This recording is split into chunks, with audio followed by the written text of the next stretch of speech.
the Around the NFL podcast. Daddy needs his Tito's. Welcome to another edition of Around the NFL. My name is Dan Hanzus. I come to you from a virtual room filled with some heroes. Gregg Rosenthal and the man who truly deserves the Tito's on this special, really milestone in his life, Marc Sessler. What's up, heroes? Marc has turned 50 years old today. Woo! Yeah, I thought I was kind of self-monitoring, self-scouting. Do I feel different? I don't feel that different. Feel good. No Tito's yet. It's very early in the morning. And coming up later, Sessler looks back. What I've learned in my half century on Earth. Really excited about that. It's going to be a full week here. You know, I'm sure you didn't expect that you would be spending your 50th birthday on a bird with Dan and I. And then we'll get to celebrate with Sky. I'm sure Neil Reynolds won't say anything awkward about it during the week on television. And then with our live show. This is it. And then a dinner, like it's all us. It's never ending, Mark. It's because these London trips have come up, in a similar time, multiple years. I think it's maybe the fourth birthday that I've celebrated en route to or in England. So, and I don't really celebrate most of my birthdays that heavily or closely with anyone. So it's most of my passage of time has been with the two of you. And I could wish for nothing more. Well, we're happy to be with you. And if you're just tuning in, coming up a little later, Marc at 50, a retrospective. All right. The back end of the show is just going to be loaded with memories of Marc Sessler. Yes, it is. It's a lot of us. It's always a lot of us together this time of year. But it's nice that we're going to be together for your birthday, and we'll definitely carve out some time, Sess Dog, when we're in England this week and then through the weekend for the close of the London games. Ravens, Titans, it's going to be a good one. It's one of those birthdays that I remember when we were doing the show like 6-7 years ago, and we would always joke about how you and Wes were the old guys, because there's about a 5-year difference between like the two of you and Dan and I, roughly. We're all a little apart. 7. And I do remember thinking, like, me, by the way, 7. I'm only one ahead of you. I do remember thinking like back in 2015, 2016 and thinking like, wow, this show is going great. I hope it always is continuing. Like it'll be crazy someday when Marc celebrates his 50th birthday on the pod. And now here we are. And you look better. The day has arrived. Yeah, it's totally surreal. We miss Wes for manifold reasons every minute. And it's funny because I was looking at some photos that Nick, his brother, sent of Wes growing up through the years, and it just brought back so many memories. And there's one of him as a youth baseball player, and it's the most Wes photo ever, and he's got a big head of hair. But one thing I do miss is that the ageism attacks that come on the show occasionally. Not today. Today's very nice, but when I'm dashed for being 106 years old compared to you guys who are 5 years younger than me or whatever, it's 7. I miss the Wes, but Wes would step in there and be like, "Listen, you children, we're gonna throw it right back at you." But I'm fend for myself now, in my 5th or 6th decade, whatever it is. Yes, this is 5. Yeah, Wes would have turned 50 this year as well, right? Yep. I think in February. It would have been at the very end of the season on my birthday. We share as well, but yeah, I always think about him a little extra on these weeks, special weeks like London. So we'll have to throw one back. I'll have to actually drink a pint in honor of you and Wes. I think you will. All right, let's get into it. All right, now, what do we have today? We're gonna do some news, and there is some news out there. And we're gonna get caught up there. We're gonna do some previews. We're a day earlier than usual for a good reason. We're getting on a bird tonight, as we said, and we're going to England. So that's coming up. But first, I thought a good way on this special day with Marc Sessler, take a look back at, as we head towards week 6. I always find it funny that what we do for a living. It's really tricky in the summer, especially because once free agency occurs and then the draft, these teams are a little bit locked in carbon. Star Wars reference, Mark, for your birthday. Thank you. Know, I believe Luke Skywalker was trapped in that. No, it's I'm not gonna. I think you know what you're doing here, but it was not Luke. Couldn't Skywalker. get out. He was in the concrete. Jabba the Hutt had locked him in there. Anyway, nailed it. We have these takes throughout the summer, and then there's nothing too much that moves. Of course, the training camp comes, and that sharpens certain takes, and then preseason, which lies, comes, and that sharpens takes or dulls takes. But let's circle back, and this is what separates us, Greggy, from the other shows. All these other talking head shows, and even the Smart Guy podcast, they tend to just dig in on points, and then when the ones that work come around, the ones that they get right, they won't shut up about it, but the ones they get wrong, they quietly sweep under the rug.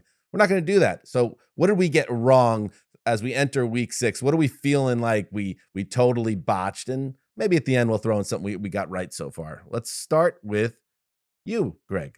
Well, it's honestly hard to look past just the last 2 weeks. I know that's not the exercise, but I've literally done one Rainmaker all year, and it was on a Patriots team that lost 38-3. And then I stupidly picked them again to win the following week on game debut, where I make my picks, and they lost 34-0. So that is sticking in my craw right off the top. But going back to the summer, the Miami Dolphins are the team that I did the thing that I have tried to learn through 12 years of doing this to not do. And then I do it anyways, which is to overrate the preseason and to totally give up on a team that, like, early in the offseason, I think a lot of us, and I was included, but I certainly wasn't alone, was thinking, wow, this is one of those teams, if you're kind of looking for a sneaky team to go ahead and make the Super Bowl, the Miami Dolphins are a great choice. I just love this roster. They could be the next Super Bowl superpower. By the time we got to September, I didn't even have them in the playoffs. I thought they had the worst month of August, period. Practically no one had them in the playoffs. But, like, I went from thinking they're going to be my Super Bowl pick to replacing them with the Chargers. And I feel like a total moron for both parts of that, but especially the Miami Dolphins part of it. I do think, like, almost everyone slept on the nature, like the insane nature of their offense. Like, we knew it would be creative. We knew that under Mike McDaniel, you had explosive wide receiver play, and we were like, Tua was a real TBD. But then the balance with the run game and what they're doing on a weekly basis, really outside of that Bills game, I didn't expect that. I think I maybe tagged them as a wild card team just because, I mean, they made the playoffs last year, and I didn't think they got worse, but I did not expect them to be as devastating a product as they are. They're a little bit tricky because a lot of people, including I think all of us, got the preseason playoff prediction wrong here. Not that we know they're going to the playoffs, but obviously they're a power player in the AFC, and some of that's a little bit you got to keep in mind. People are getting behind the Jets when the Jets had Aaron Rodgers, and it kind of came down to a choice between the Jets and Dolphins for a lot of people in terms of, like, kind of pumping up a team, and a lot of people, including myself, made the wrong choice. The Dolphins are the team. I have it on my list here, Greg, but this one is one of the ones that's like, yeah, I'm pretty sure I got it wrong. My offseason take and summer take, that I know this offense is fun and exciting and explosive, but are they going to be unstoppable like they were for stretches last year? And we know they I won't bring it up, Greg, but yes, they have the record now for the most total yards in the first 5 games of a season. Mission accomplished. And that attack was their attack has been unstoppable against the Chargers, Broncos, and Giants, even if they were a bit sloppy on Sunday. They were generally contained in wins over the Pats and a loss to the Bills. And I think they'll have another massive day this upcoming weekend against the Panthers, hide the women and children of Charlotte. But I guess I want to see what happens when the competition ramps back up. Week 7 is a big one at Philly. They have 2 matchups against a tough Jets defense, including a Week 12 Black Friday game. Crazy.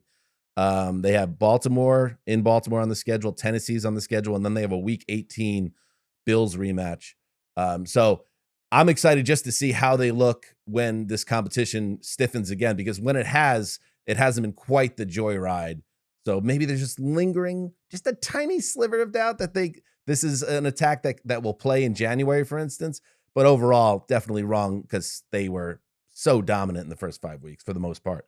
Well, it's also because I replaced them with the Chargers.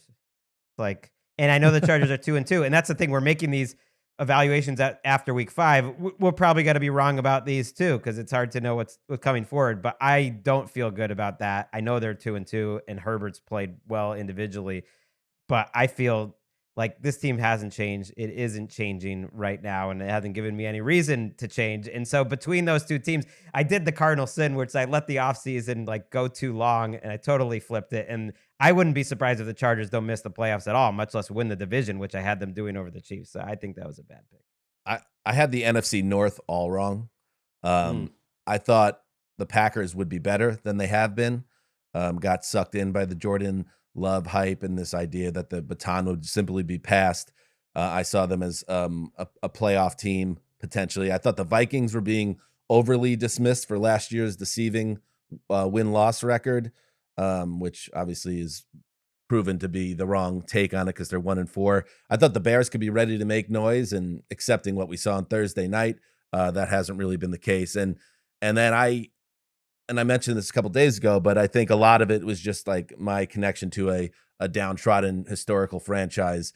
I was less high on the Lions, and I just I saw them being heavily pumped up as the favorite in the NFC North, and I wasn't totally believing that that's what was going to happen. But that's exactly where we are here in the middle of October. They are head and shoulders above the rest of that division and seemingly playing at a level that's begging the question whether they should be talked about with the San Franciscos and Philadelphias of the league. So definitely slept on how good the Lions and them continuing to level up. I got that one wrong. How about you, Mark? Yeah, I join you on that because I thought Justin Fields would make a big jump, and I thought the Lions would be frisky, but not the way I see them right now, which is just the tier beyond the Niners and the Eagles. I mean, they were kind of alone in the next tier for me in the NFC, so I didn't predict that. For me, I mean, I think I look at my predictions in general, and it's like I could be in the ballpark more often on some of these if they weren't so hyper specific. Like, I don't know why when I talked about the Pittsburgh Steelers saying I think they're a wild card team, and I think they're going to surprise some people and win more games than people. I say 12, they're going to win 12 games, and I'm banging the table all offseason on the specific number. They're 3-2, but that's, I mean, everything we see about them does not look 3-2. And I think that one thing I really fell for, and Dan, you were from the very beginning of this preseason saying, I'm not going to watch it. I don't care about it. I'm not going to pull takes from it. There was no team that was sung out more poetically than Pittsburgh and their offense and Kenny Pickett and sort of the idea that they were going to grow together and become this explosive, maybe, but way better than people expected attack because of pristine August games. I fell for it. I trust the coaching. I always feel like Tomlin's going to give you an extra win or two than you'd get in a different situation. He already has. He has. So he will do that. But like I was kind of looking at their schedule, and to get to 12 games, and I'll go through this quick. I think you've got the Rams, like they could win that game. Jaguars, tough. Titans, maybe. Packers, yes. I'd say they probably could sweep the Browns potentially, but you lose that one. You'd maybe split with the Bengals if you're lucky. You could beat the Cards. You beat a bad Pats team. The Colts, way better than I thought they'd be. The Seahawks are tough. And you got the Ravens. So the path to 12 games is very tight and very tricky, even though they sit at 3-2. I could see them getting to 10 or 11, but that would also be a bit of a mirage. I think their offense is a disaster. They are ripe for a midseason coordinator firing, although Tomlin seems loyal to Matt Canada. Overly loyal. I got this wrong because the team that I was talking about isn't the team we're watching on offense. Defense, sure. Isn't so much of it like, yeah, the Canada thing has really ramped up in heat, but a lot of people were much higher on Pickett because the way last year ended, and then of course all the summer hype. But the fact that he has not continued to develop this year has really hurt them. I don't think they're going to sniff 11 wins, at least based on what we've seen. Forget about 12. They kind of have the look of a 8-9, 9-8 team to me right now, but there's still time, I guess, for them to figure some things out. I haven't seen any evidence, Greg, that this offense, even in the wins that they've had, there's a lot to get excited about so far. No, they're the worst 3-2 team in the league. They're one of the worst offenses in the league. The only case for them is that teams do evolve and change, and sometimes teams do get better. And the fact that they've gotten to 3-2 while they stunk, if they can just get their offense to average, maybe they'll do the Tomlin thing, and they're not getting to 12. All right. Anybody else want to share anything? I think we all gave ourselves the lashings we deserve. I won't take a Jets L on it. That was unfair. That was cruel, and the world is a mean place. But maybe I should have known it was coming when I predicted them to win the Super Bowl. But I like a lot of mine, but Commanders as the 7th wildcard team is not feeling too good right now. That always felt a tad suspicious, although I thought it was, daring. Bold. And again, coming up a little bit later as we celebrate the big day for Marc Sessler, counting down Marc's 50 craziest moments on his 50th birthday. I don't know. I know, like, forward to this part. Gregg's child listens to this podcast. I think other children listen to it. I'm not sure I could cover all 50. We could get a solid 10 or 12 in there, though. You think you got more wildness inside you in the back 50, Marc? Oh, for or you sure. think it's going to be a toned down version of Marc? No, I think the trajectory is heading in one very specific direction. So yes, I think there's more to come. Very good. All right, let's do some news. I mean, I'm twice your age plus a few years. That's concerning. Right. Yeah, you guys are on the way out. There's old friend Kayvon Thibodeau, I guess young friend Kayvon Thibodeau, who just relentlessly disrespected Marc and I last June. But the good news is he's starting to accumulate a lot of empty, meaningless sacks in a totally lost season for the New York Giants. So good for him. Whoa. Well done. Let's get to the news. I still think Gregg quietly is on Kayvon's side with that, but It seems that way. No, but I do enjoy that when I was removed in Japan hearing about this, that I was not involved whatsoever. All right. We talked about it on the Monday night show. Justin Jefferson, there was some signs pointing to the superstar wide receiver of the Vikings missing time with this hamstring injury he sustained in week 5. And sure enough, the Vikings plan to put Jefferson on injured reserve, according to the Pellraiser. That means he's going to miss the next 4 games against the Bears, Niners, Packers, and Falcons. The earliest he could return November 12th against the Saints. Gregg, the Jefferson is the NFL's reigning offensive player of the year. He is obviously the driver of all things Minnesota related. And now you take him out of the picture. The team is 1-4. What does it mean for Jefferson? What does it mean for the Vikings from a big picture sense? I think they are going to start thinking about who they can trade if they don't pile up some wins. So to provide a little context on injured reserve, Kevin Seifert on ESPN and some others have reported similarly. They think it's going to be longer than 4 weeks, that it's a very serious hamstring strain, and it's no guarantee he would be back after 4 weeks. In fact, they would probably expect it to be longer. Then you start raising questions about where they are in the season, his contract status. He was looking for a contract extension, didn't make a big thing of it, but he's eligible for one, and they haven't given it to him one. So they're not going to rush him back at 70, 80%. They're going to try to save him from himself and keep him happy and not put him in an awkward situation. And if they don't win games, and their schedule's quite easy other than that 49ers game, so you never know.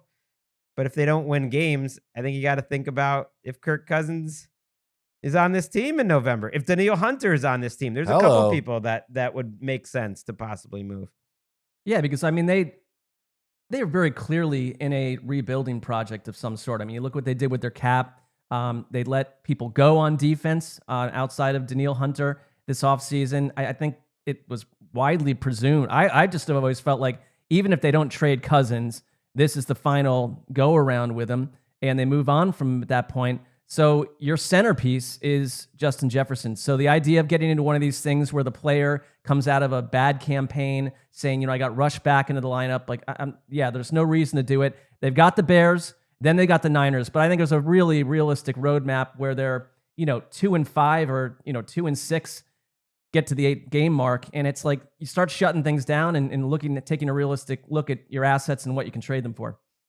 And then, well, you also have to look at like where, let's say the Vikings did decide to go down this road. Like what teams would make sense? I mean, obviously you connect them to the Jets because of the Rodgers situation, but I don't know if the Jets are looking to take on a lot of money and give up draft assets, and who knows where they'll be by Halloween if they're even in contention.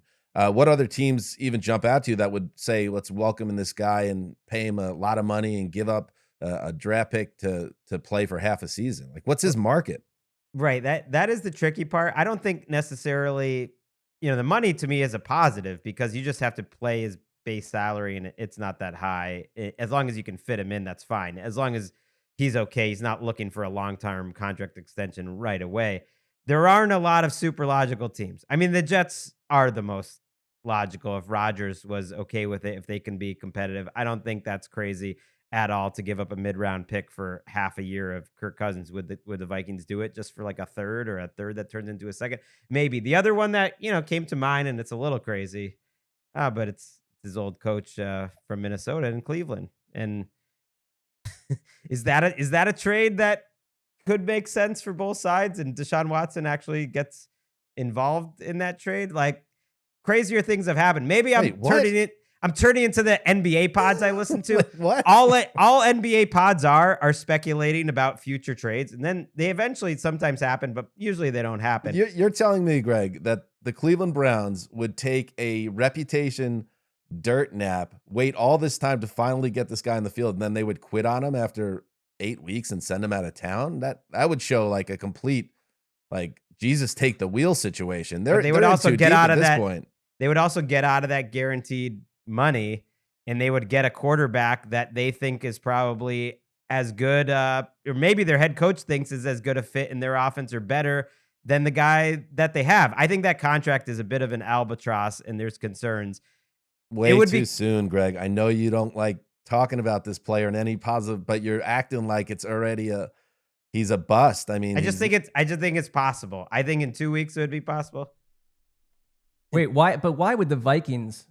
I think their front office is pretty forward thinking, and there's hope there. Why would the Vikings take on like the Watson contract starting next year? I know you can redo the money and stuff, but is insane.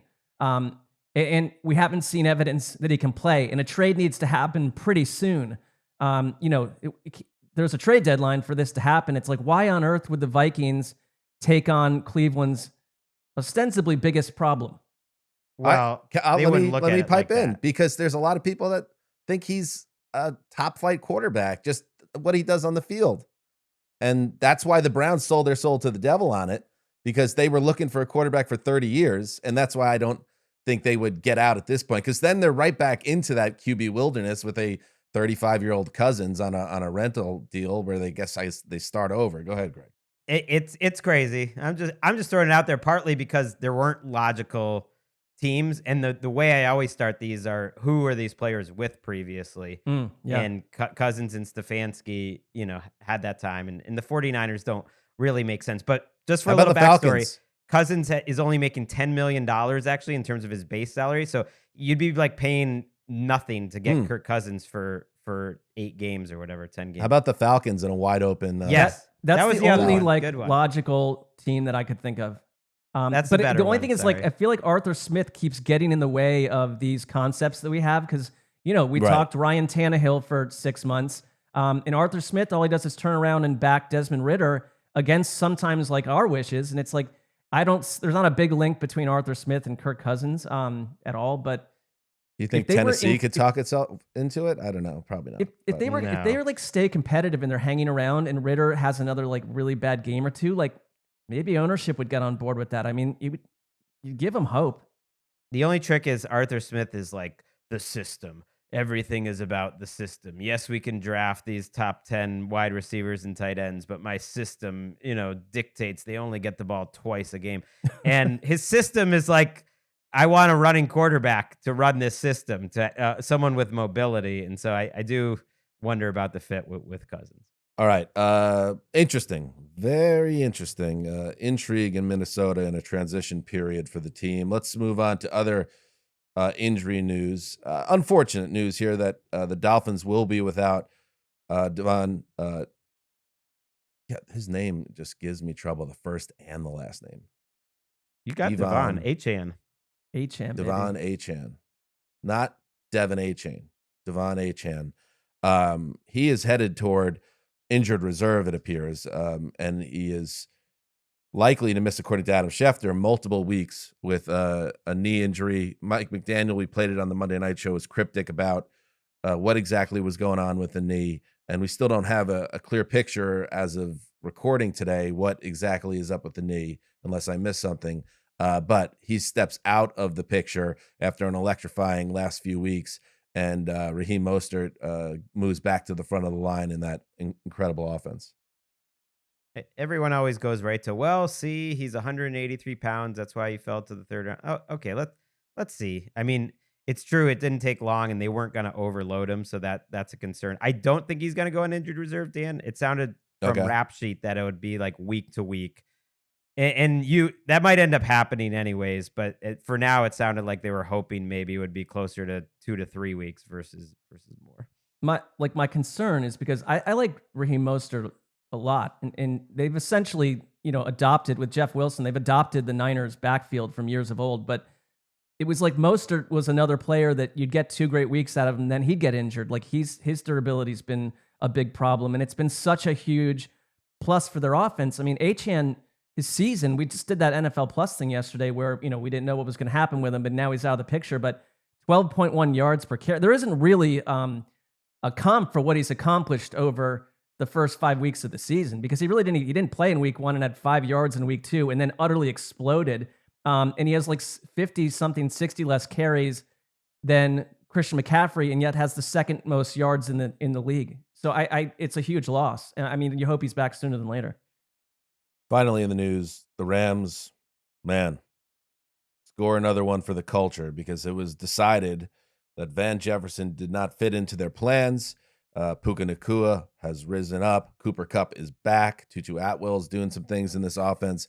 So Los Angeles makes a move, and they do Van Jefferson dirty. He must have really done something behind the scenes to get them mad, because they sent him to the Falcons for a 6th and 7th round pick. Get in line, buddy. If you didn't like your role in the offense with the Rams under Sean McVay, enjoy the Arthur Smith system.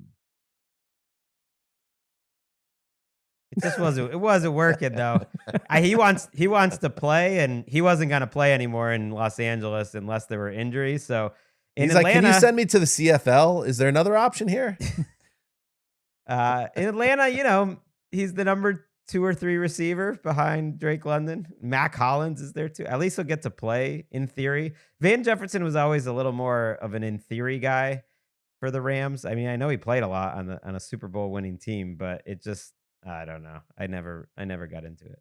The thing, you're so right about the Falcons, where it's like Drake London, like he's sort of stuck and hijacked in this offense, and same with Kyle Pitts. But they have, like, for being this system where you think they want to run the ball and do nothing else, like Ritter's had these games where he's throwing the ball 40 something times. Like, it keeps happening. And that doesn't mean that he's completing great passes downfield, but like, it's not as if Van Jefferson goes to a complete and total wilderness, because there's not much around him. Like, what's the competition outside of Drake London? Great food, great strip clubs, Well, he could. Those boxes. He might be a good Christian man, Greg. He might be upset that those type of establishments litter the landscape of A-Town. Look at it that way. I suppose there's plenty in Los Angeles too. So That's true. I don't know what my point is. Yeah. Many a time I have driven by the 7th Vale here in Los Angeles, and it's just Greg by himself smoking a cigarette. It's disturbing. All right. That makes me think of, by the way, in that old Tom Selleck vehicle, Mr. Baseball from, I think, 91 or 92. And he learns he's been traded, and he goes, anywhere but Detroit. And they actually got sent to Japan. Like, do you think Van Jefferson would rather be sent to Japan right now to live with, like, your wife's family, Greg?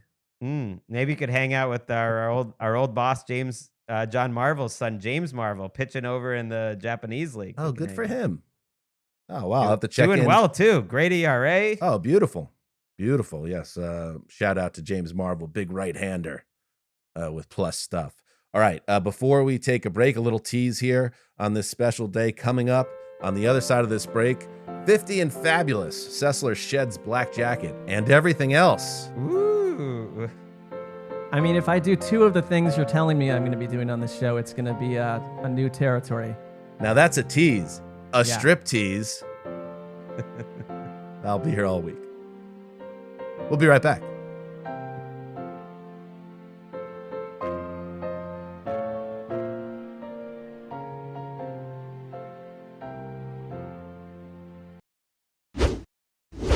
All right, welcome back. Mark, that was quite the show. I agree it was the right move to do it off camera, but really enjoyed it, I have to say. Yeah, I wanted to see if you guys approved, then I could bring it to a larger audience, take my act, to a larger venue. Yeah, that Manny Pacquiao gym membership or whatever you got, it's paying off. Give it to us. And we got the Floyd big- Mayweather. I don't belong to the gym. It just belongs. That's right. we got the big live show at the sold out Shaw Theater coming up in a couple days. I mean, that's that might be the spot. That might be the spot for us. All right, let's get to the Island game previews before we say goodbye. Starting with Thursday night football. It is a matchup of a 1-4 team against a 4-1 team. However, based on what's going on with the Chiefs, I can't sell it. The Denver Broncos are going to Arrowhead on a short week after melting down in the second half against the Jets, against I imagine, ticked off Patrick Mahomes and company who are still trying to find their stride. Greg, you're good at this. Sell this as a game that America and the world needs to check out. Okay, well, number one, Patrick Mahomes is involved. He's in it. I guess I lean more towards true. Tony Romo than I know Mark does. I always enjoy watching Mahomes. Number two, hey, last year when who was their interim head coach? Jerry Rosberg or something? I don't even remember. Like that. Close enough. They almost beat the Chiefs. Do you remember that in like week 16, week 17? So it was like down to the last second in that game. But more importantly, this is not the same Chiefs defense, the Chiefs offense. And so I am curious how this thing is evolving. Marquez Valdes-Scantling and Sky Moore are just not happening. Like, it ain't happening. And so you saw Justin Ross get a few more snaps, really more targets. He barely played. And Rashee Rice has been solid, and Justin Watson and Tony maybe at his best game of the season. Like, are those the guys? They're going to have to start figuring out who their guys are, because they thought MVS and Moore were going to be their guys, and they're not their guys. And Kelsey is supposed to play in this game. He did practice Tuesday, but his yards per target, his yards per catch, Mahomes' yards per attempt and yards per game, they're not just all down. Like, they're all down a lot. And I think they want to put it on this team. That's one of the worst defenses that we've ever seen. The worst defense through 5 weeks in DVOA history. So if they're anything like the old Chiefs, this is like that Bears game where they put a 40. Quiet, Captain. Captain agrees. Quiet. I mean, Greg, you did your best there. I'm looking at a team where I think, like, on a short week, Thursday night, what can you lean on? And like, I think the Chiefs can run the ball. And if the Denver run defense is a dark void, your best performance was the 122 yards you gave up to Washington, 350 to the Dolphins, 171 to Chicago. The Jets got right with 234 yards this past weekend. And you mentioned the DVOA. It's funny because, like, our friend Aaron Schatz talked to The Athletic, and he said that you're right. It's the worst ever measured going back to like 1981, and that the gap between Denver's DVOA at number 32 and Chicago's at number 31 is the same gap as Chicago's at number 31 and the Titans at 20. They are historically putrid. And I just think, like, yeah, the Chiefs have to work themselves a little bit out of their funk. They just won 2 road games, and they didn't do it in massively impressive fashion. But I would be stunned if there's any result to this game other than Denver, who aren't that special on offense in any way either, and were handled a week ago, can do anything against this Chiefs team. It's like it would be an unusual Andy Reid meltdown to not go completely punch Denver out. Well, Travis Kelce not being physically right is obviously a major detriment to this offense. So if he's kind of gutting through another game and instead of, picking up 25 yards, just galloping through the second level of defenses, is he just doing those 9-yard, little turnarounds and it's, maybe a shovel pass near the goal line? That makes such a big difference because obviously, I was watching this morning the Giants-Dolphins game. I was like, one you just got to knock out. And, we saw Tyreek Hill catch a wide receiver screen and then run diagonal across the defensive line through the linebacker core and then into the opposite side of the field for like a 50-yard gain.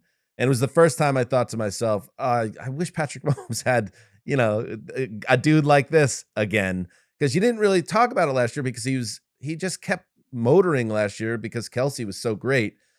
They need the idea of this summer storyline, which I don't think any of us like totally bought into, to our credit in this case, that Kadarius Toney was going to be their number one. It's just not going to happen. But can he give them more? And we maybe got a little bit this past week. Can he become a guy in this offense? That's what they need. And until we get somebody else that steps up in this offense, and maybe they'll be active at the trade deadline, I think some of these games that we see as like total blowouts and one-sided affairs are going to be surprisingly less exciting, less fireworks, less scoring. So maybe the Broncos hang around, but I could also see I think Pachenko could have a huge game here because that Denver run defense is horrific. That could be the storyline coming out of the Chiefs offense on Friday morning, that they ran for 250 yards in a blowout win. Well, plus the Chiefs defense is just making life difficult for other quarterbacks. L'Jarius Sneed is really playing well. Trent McDuffie might be a Pro Bowler this year in his second year. Really one of the best slot corners in the league. And I saw that quote from Mike Greenberg. The only time I ever see quotes from Mike Greenberg, so this is a little unfair, is like when he says something stupid and then it's tweeted around. So I don't know, maybe he says other good things, but he was saying like, this is the worst Russell Wilson we've ever seen. It's because he hasn't watched them all year until that Jets game. And he's not worse. He's a little better. This offense is okay. He's better than he was a year ago, but he'll be tested versus Spagnuolo, who now can really do a lot of things in terms of the blitzes that he sends because he has such a good back end. It's a top 10 defense. Like, Chiefs fans are getting ahead of their skis. It's like 10th, 9th or 10th, but it's a good defense, and that's enough. That was a total La Ravio Magnifico from Greenberg. You got to be careful with that stuff. And I know the accountability is at a different level with those morning shows, and you got a lot of time to fill, but anybody that's even half watching the Broncos knows that Wilson is far better and more productive. I mean, going into week 5, like I know it's deceiving a little bit, and he's not having a big year, but he was like a top 10 producer in a lot of stat lines. He couldn't complete anything. He couldn't get anything going last year at this time, but whatever. I'm glad you called it out because that annoyed me too. The second primetime game, we're hurting a little bit here, guys, because what could be more lopsided than Denver KC? How about Giants at Buffalo? Oh my God. My God. And we have a rematch of Super Bowl 25, but there ain't no LT and there ain't no Otis Anderson, and Jeff Hostetler ain't going to hold on to that ball when Bruce Smith smokes him in the end zone. This Mark, it's your turn. Explain to me how this game is something that people will be wanting to watch after halftime. The only way that I really could is there is some optimism that Daniel Jones will play. From his own words, we'll see. Although Daniel Jones hasn't really been a reason for optimism, there's a chance. There is a chance that you get Saquon back. It sounds like Andrew Thomas, according to Brian Daboll, your left tackle, has a better shot than Saquon. But if you get these people back in the lineup and you get healthy and you catch a Bills defense, maybe on a couple big plays, a Bills defense that is missing Matt Milano, missing Tre'Davious White, missing Daquan Jones. That's a big thing. The Jaguars were able to move the ball on Buffalo for portions of that game. The Bills had 19 missed tackles against Jacksonville. I really like guys like Terrell Bernard and AJ Epinesa and Ed Oliver this season. So they have depth, but I guess if you got a weird Josh Allen game, which is outside of the Jets' performance, that hasn't really been the case, and your Giants team does one of these things where you show up for a couple quarters And maybe you get they had 3 turnovers against the Dolphins. I know they still gave up 500 plus yards, but they had the 102-yard pick six and 2 other turnovers. If all that stuff came together, maybe the Giants keep it interesting. But we've watched the Giants like 42 times on prime time, and they've not fulfilled that promise. So I am suspicious. It is 4 out of 6 weeks. And this is the last time, I think. So congratulations to us. The fact that the Giants got a pick six, as Mark said, another interception when the Dolphins were going in for a score, and a fumble recovery that set them up with good field position, and they still lost 31-16. It's like, it's so telling. I think the Daniel Jones situation it's noteworthy. You know, he had the neck injury and he's had neck issues before. And if they choose to play him in this game, I think what you might be seeing here with Jones, and I don't think he's being buried in criticism right now, but you know, he got paid mostly because of a strong close to last season. I know he was in general better than he had been previously before Dable arrived, even in the first half of the year. But it was really that closing month or so where he was starting to like really shred defenses. But also in retrospect, and even in the moment, it was like the schedule's pretty soft right now as he's doing this damage. He lit up the Vikings twice, for instance, including in that playoff win before reality hit against Philly.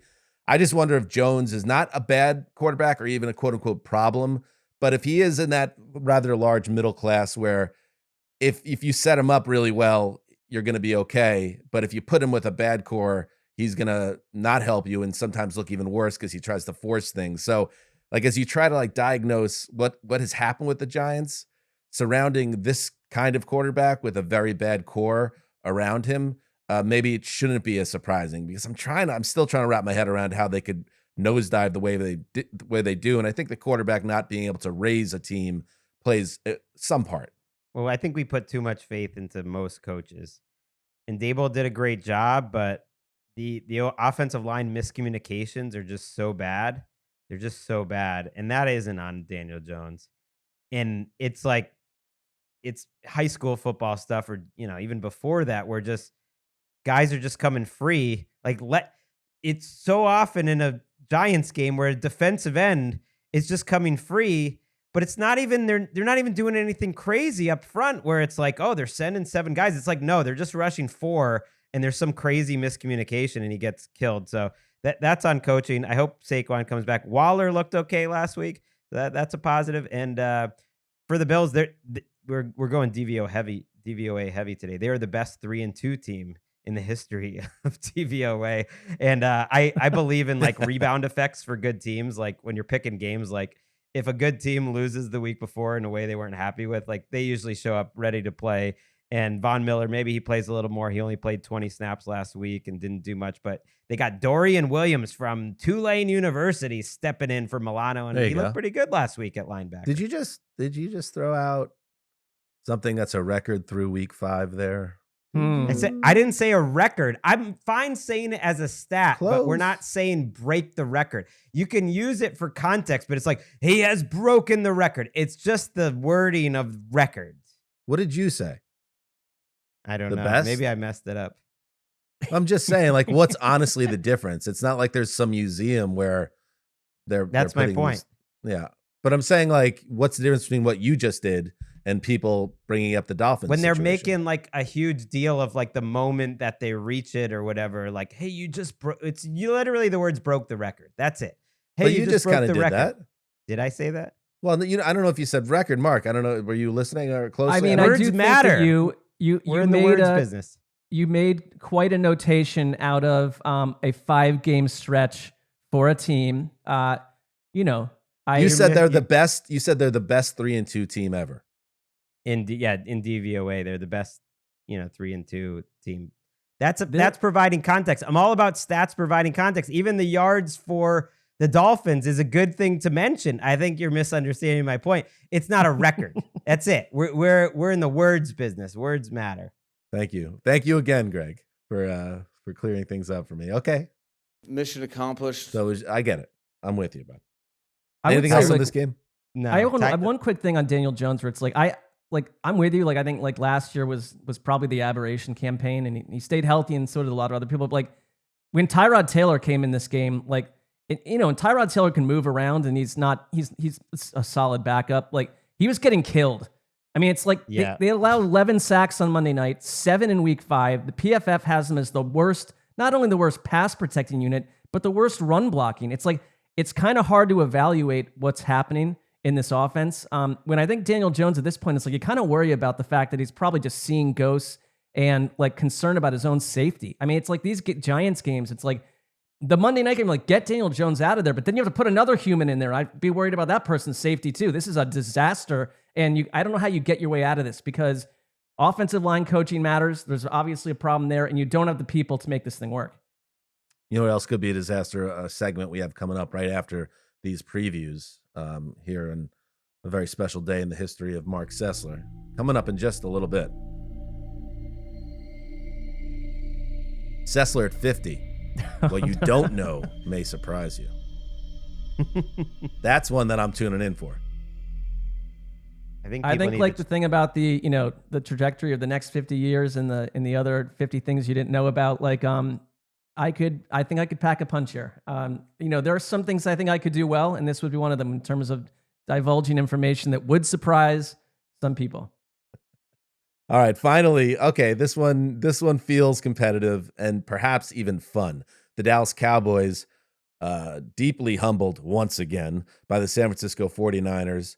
Now 3-2. They head to SoFi Stadium for a matchup with the Chargers, who are coming off a bye week, who are chemically dependent on creating drama within games and making sure no matter what the circumstances are, the game will come down to the final minutes.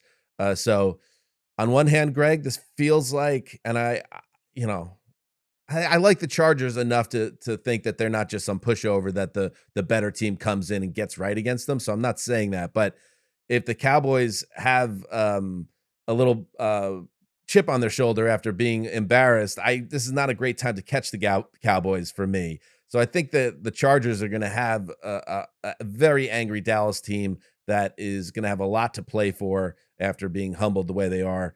What do you think? I agree with that, and that's why I'll probably pick the Cowboys to win. But I expect this to be one of my favorite games of the week, one of my favorite matchups of the season so far, just because it's like drama. Mm-hmm. You just know they're gonna bring it. Justin Herbert will do some crazy stuff. Mike McCarthy will make some crazy decisions. So will Brandon Staley. It'll go late. Troy and Joe will be having fun. I just can't imagine this game occurring without a crazy ending. What two teams have been more reliably like drama merchants than these two over the last 5 years? So I'm into it. I'm with you. I think Dallas is going to do things like this all season, where they're going to disappoint. Maybe places you didn't expect, places you did, but then they're a bounce back team. They've got a lot of talent. And I just think this Chargers defense is an opportunity. They right now, they have allowed explosive passes on about 16% of opposing dropbacks. And we just talked about Denver. Only the Denver Broncos and Pittsburgh Steelers have allowed those plays at a higher rate. So I think that fits well with like a bounce back. Maybe Brandon Staley went into the lab, Mark, in the bye week, and Brandon Staley figured out.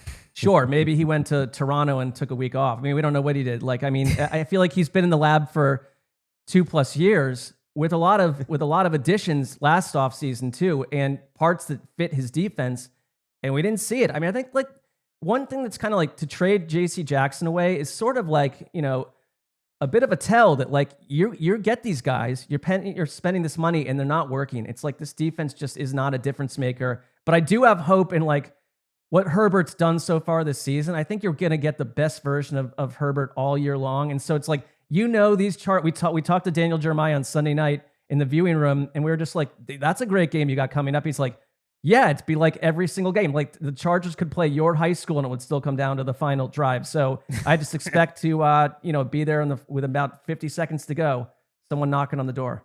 Good news for the Bolts. It appears they're going to finally get Austin Eckler back. He said last week that there is a, quote, long time between now and Monday Night Football versus the Cowboys. So expect him to be back by then for sure. He's been out 3 weeks with an ankle injury. And, he is such a huge addition for that Chargers team, especially I've always found in the red zone, where he is just so gifted at and has such a nose for the goal line. So there is, Greg, for the Chargers dreamers out there, of which you are one of them, there is certainly, even post Mike Williams injury, this world where Herbert continues to play at an MVP level, and then you bring in this dynamic all-purpose running back, and they go up a level on offense, and then they start to kind of really build something here, and they become a truly frisky contender in the AFC. This is a nice way to announce yourself as that way against Dallas in prime time. It would be fun to see it. Let's see if they can do it. Right. I'm with all that, but they've had a pretty favorable schedule in terms of opposing defenses, and this is a step up in class. I thought their offensive line was going to be great this year. It's been good, but it kind of struggled in that Raiders game, which was concerning. Herbert also hurt his finger in that game, and it was definitely the worst game of Herbert's season in terms of his accuracy and decision making. I don't know if it was the finger or not. I don't know if he's going to be able to take snaps from center. We never really heard, like, I think he broke he broke the finger, right? But it was on the offhand. So that could be a factor. And I do worry, do they have the horses to go deep? Because Keenan Allen has been making plays down the field, but it's Allen, it's Josh Palmer, Quentin Johnson, make a tough catch, Quentin Johnson. Like, I can kind of see why they're not giving him a ton of snaps. They're kind of giving their return guy some more snaps. Like, I do worry whether he has enough against a good Cowboys defense, but maybe it's not as good of a Cowboys defense as we thought, certainly in the back end without Trevon Diggs. Well, that Arizona game, like, I get that it was a weird contest, but it was this first moment where it's like, wait a minute, what are you doing giving up 222 yards rushing? And then they got gashed against the Niners. They've given up 400 plus in 2 of their last 3 games. So I think that there's like, this matters for them to come up and show up. And it is this week where it's like, you just kind of presume that Dallas will bounce back and win. But like, imagine the NFL landscape if they don't. If they go into their bye week after I don't this. assume that. I mean, like I said, I'm picking the Cowboys probably. Let's pick this game. They got a lot of questions. I got a great game. I have Dak throwing a huge interception late that allows the Chargers to steal one with another Herbert big throw as he really takes hold in the MVP conversation. 35-31 Bolts. I like that. I also think that in their home stadium with probably about a 75% Cowboys crowd, the Chargers are going to say, we don't care about that. You're going to get one of these great Herbert games that shuts up the remaining Herbert doubters for a while. And I think they take it 28-24. Final seconds. I'm spooked. I hope you guys are right. I'm going to take the Cowboys. They did finally get their offensive line. Let's go 34-33. This thing's just wild. They did finally get the offensive line back that they intended to have when they drafted Tyler Smith, with everyone healthy. Biotis at center and Tyron Smith at left tackle. It literally had never played together until last week. So that's a year plus 4 games until last week. And they weren't amazing against San Francisco, but maybe they'll get better. I think it's a big game for your boy, McCarthy, because he got rid of Kellen Moore, and now he's going against Kellen Moore. And the old Texas Coast offense has limited Dak's interceptions relatively until last week. But even then, his interceptions have gone down. But every other offensive stat has gone down this year for Dallas. Yards per attempt. They can't get Brandon Cooks involved whatsoever. Now here comes a Chargers defense that's pretty soft, and you should be able to take advantage of it. Let's show me something. You know what's Mike really McCarthy. jumped out? The Dak CeeDee Lamb thing hasn't happened really this year. Right. And Tony Pollard hasn't. In general, yeah, you're right. The offense is not necessarily humming right now. And, yeah, Mike McCarthy's going to have to face some criticism if they don't show up in this game. But I think they will. I think we're going to get points. I don't know. I think maybe for me, I got to say it. For me, I've been on the fence a little bit the last year or two on Dak. It's almost like Sunday night was a tipping point for me. I'm kind of out on Dak. So he's got to win. He's got to win me back. Get hot. I think it's totally fair. I mean, I'm waiting for the string of games that announce him and the Cowboys as something different than I already thought they were. It's been a while since he had a special game, even as a Dak apologist. The wild card game against the Bucs, he was awesome. But like in general, it's been since the God, I mean, if you really want to dig in a little bit, which let's not, because we got to catch a bird. But really, since the leg injury, has Dak been top 10 quarterback? I would say no, but let's take a pin in that. Let's see what he does on Monday night. Anything else? Well, yeah, we got those banger Mark segments, right? Oh, we have. Oh, yes. I got developing news here, by the way. On Tom Roja, out of Los Angeles, Sessler at 50. New docs cast doubt over podcaster's actual age. Ooh. Let's see the birth certificate, Sessler. We've gotten to this place. I mean, so am I actually pretending that I'm older than I am? Is that Right. what? You're actually like a 68-year-old leather-faced old man that's been using a filter for years. Decade on the show. That would be incredible if that were true. No, in fact, if there was doubt, I mean, the Manny Pacquiao workouts, the Hector Macho Camacho workouts, you're looking great, buddy, at 50, and we're very lucky to have you with us. How about we have a couple 2-treat drinks at the airport bar to celebrate this momentous day? That's only in a few hours from now. I genuinely am excited to go to London with you guys on this day, and that is exactly what we'll do when we meet at LAX, which outside of the airport bar is a disaster of a place, but we're gonna mine our way through that airport scenario. Well, why am I still talking? I don't. It's okay. This is your day. All right, and that's it for us here from America for a week. Next time you hear from us, yes, we will be overseas in London, so make sure you check in with all our content out there. Until then, happy birthday, Mark, and heed the call.